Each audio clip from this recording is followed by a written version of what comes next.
สิริชัยหัวใจนักสู้แห่งวงการหมอลำกราบสวัสดีมิตรหมอแคนแฟนหมอลำติดตามช่องลุงศักดิ์มักมวลช่องแห่งข้อมูลข่าวสารสาระและความบันเทิงมื้อนี้วันที่3มีนาคม2568กับบรรยากาศอากาศร้อนในภาคอีสานอากาศเปลี่ยนแปลงเดี๋ยวหนาวเดี๋ยวร้อนพี่น้องก็รักษาสุขภาพกันบอยสิริชัยเขาบ่ได้เกิดมาพร้อมกับความสำเร็จบ่ได้มีพรมแดงปูรอแต่เขามีหัวใจที่บ่เคยยอมแพ้จากเด็กอีสานธรรมดาสู่การยืนอยู่หน้าเวทีนับพันนับหมื่นคนทุกหยาดเหงื่อทุกคราบน้ำตาถูกแลกมาด้วยคำว่าศิลปินบอยสิริชัยคือหนึ่งในแรงขับเคลื่อนสำคัญของคณะหมอลำคณะใจเกินร้อยคณะที่บ่แม่นเพียงเป็นหมอลำแต่คือปรากฏการณ์ของวงการหมอลำอีสานยุคใหม่เบื้องหน้า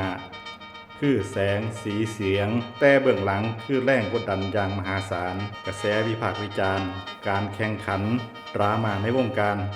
ทุกอย่างท้าโถมเข้ามาแต่เขาเลือกสู้เพื่อยืนหยัดเลือกพิสูจน์ตัวเองด้วยผลงานเสียงล่ำของเขา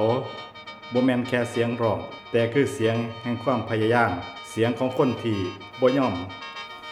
ให้โชคชะตากำหนดชีวิตขึ้นแล้วขึ้นเล่าเวทีแล้วเวทีเล่าเขายืนอยู่มองหันบ่แม่นเพียงตัวเองคนเดียวแต่เพื่อทีมงานเพื่อศิลปินในคณะเพื่อแฟนหมอลำที่รอคอยหลายคนเห็นเพียงความสำเร็จแต่บ่เห็นคืนที่นอนบ่หลับบ่เห็นว่ามือที่แบกรับภาระทั้งคณะหมอลำบ่เป็นเพียงการแสดงแต่มันคือชีวิตและบอยสิริชัยคือคนที่เอาชีวิตเดิมพันกับมันวันนี้มื้อนี้ชื่อของเขาอาจเป็นที่พูดถึงอาจเป็นที่ถกเถียงแต่บ่มีใครปฏิเสธว่าเขาคือคนหนึ่งในคนที่ทำให้หมอลำกลับมาร้อนแรงอีกเทื่อ